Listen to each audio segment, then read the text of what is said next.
ufisadi,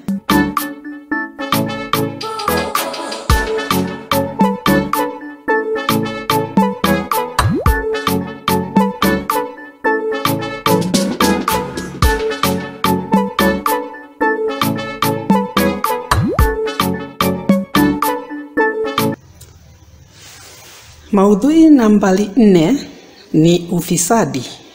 Ufisadi umejitokeza kwa njia mbalimbali kupitia kwa baadhi ya wahusika na unachukua sehemu kubwa katika riwaya ya Nguu za Jadi. Kwa kusema ukweli, ufisadi ndio maudhui yenye uzito sana katika kitabu hiki cha Nguu za Jadi.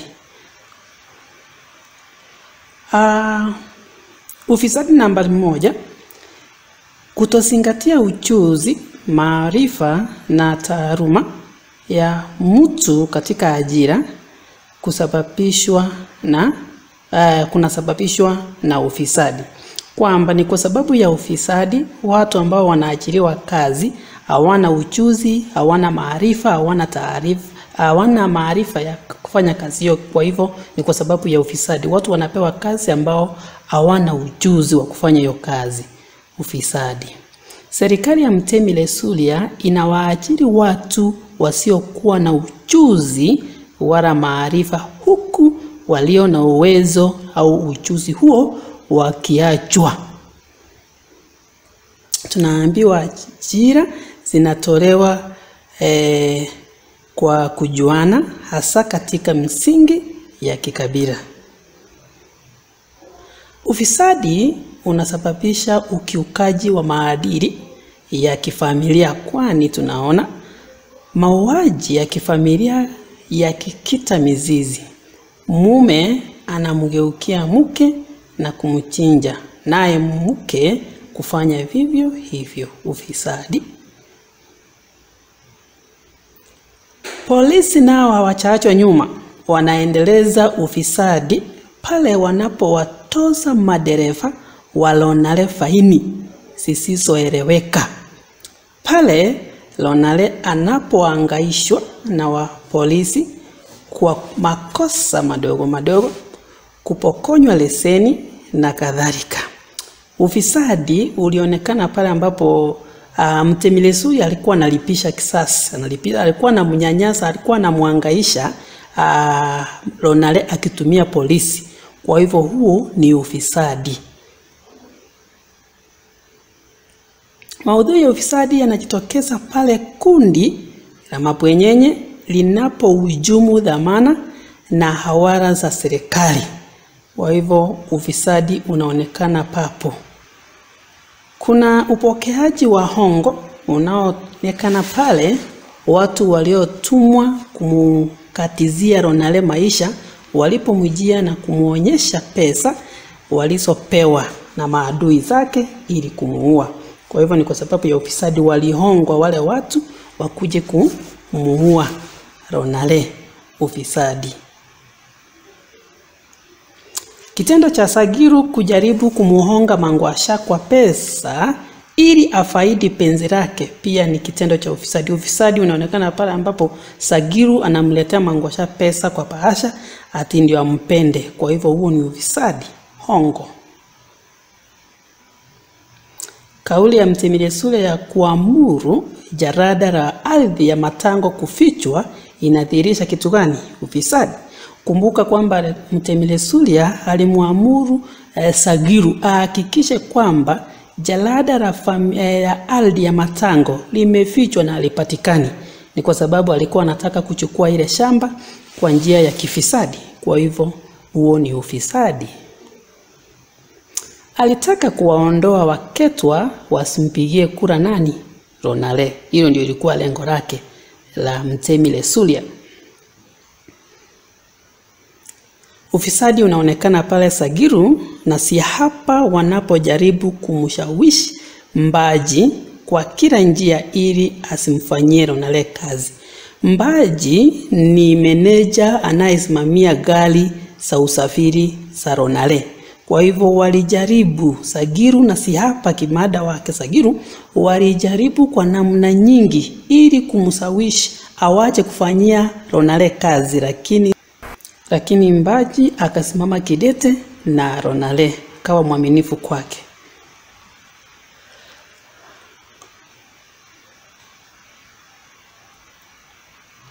Maudhui nyingine ni ya ufisadi yanayoendelezwa na Mtemi na jamaa yake pamoja na marafiki zake wanapojaribu kuwapoka Waketwa ardhi yao ya Matango kwa njia zisizo halali. Huo ni ufisadi, kule kutaka kunyakua, kuchomea watu wa Matango nyumba zao ili kunyakua ile ardhi kwa njia zisizo halali ni ufisadi. Hongo inatolewa kwa Chifu Mshabaha, Sagiru na Sihapa katika mchakato huo ili wapate kuhakikisha Waketwa wamefuruswa pale. Kitendo cha kuwachomea wenyeji wa Matango nyumba na kuwafurusha kinatokana na ufisadi wa Mtemi Esuli Aswa, kwani kuna vijana waliohongwa kutekeleza uhalifu huo. Vijana walinunuliwa, walipewa pesa wakahongwa ili waende kuchoma nyumba za wakaazi wa Matango. Ufisadi.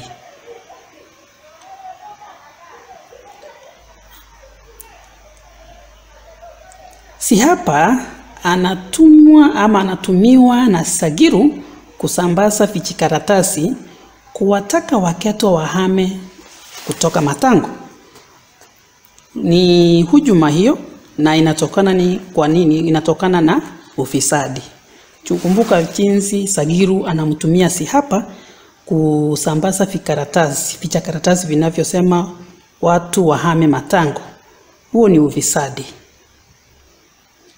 Maudhui ya ufisadi pia yanaendelezwa na taasisi ya magereza, kwani tunaona milango ya gereza ikifunguliwa ili wahalifu kama vile Sihapa watoke. Kumbuka kwamba Sihapa alikuwa anashikwa leo, jioni hiyo hayuko tena kwa gereza. Kwa hivyo huo ni ufisadi. Ni kwa sababu ya ufisadi ambapo magereza yalikuwa yanawaajiria wahalifu bila kufunguliwa mashtaka. Ufisadi.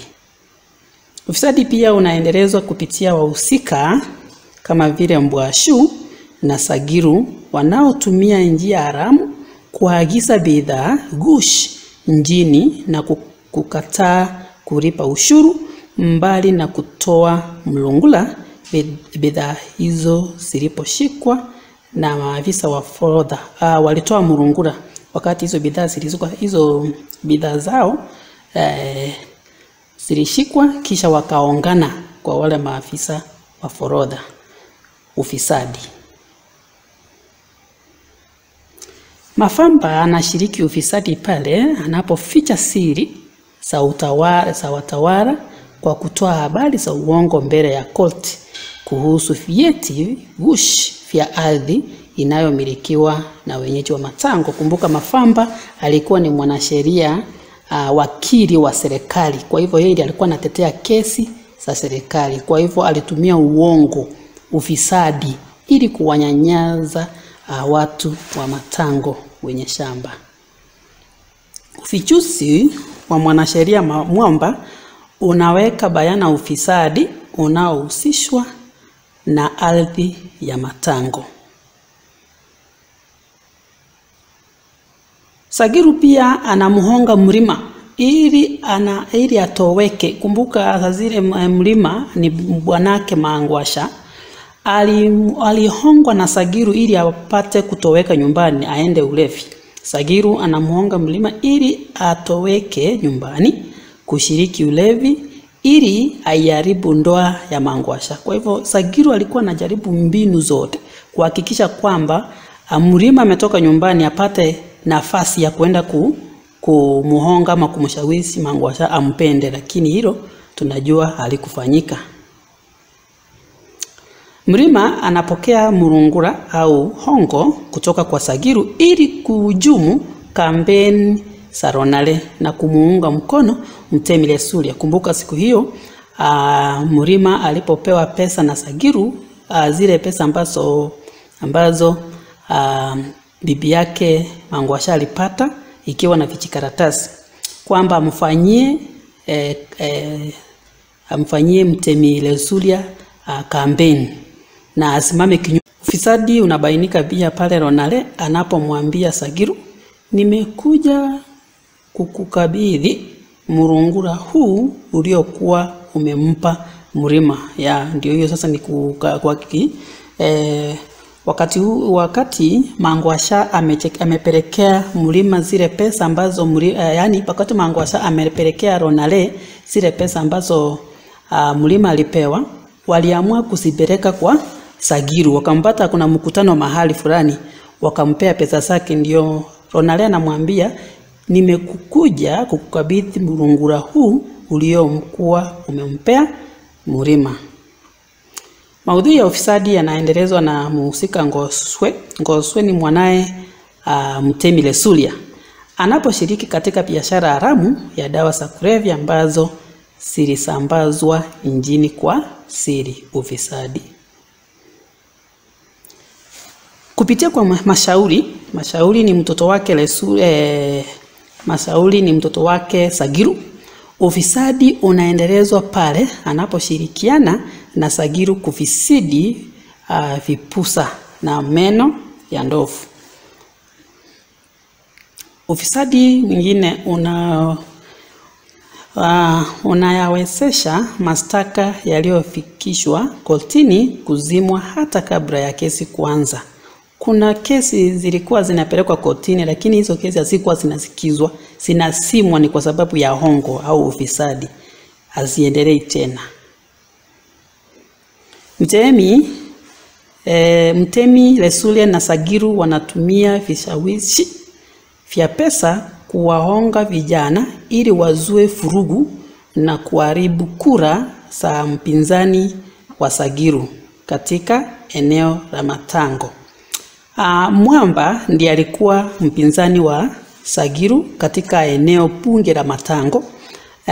Baada ya njama yao ya kufurusha waketwa kugonga Mwamba, walitafuta plan 2, yani wakaona sasa, wakatafuta vijana waende kuharibu kura za mchujo.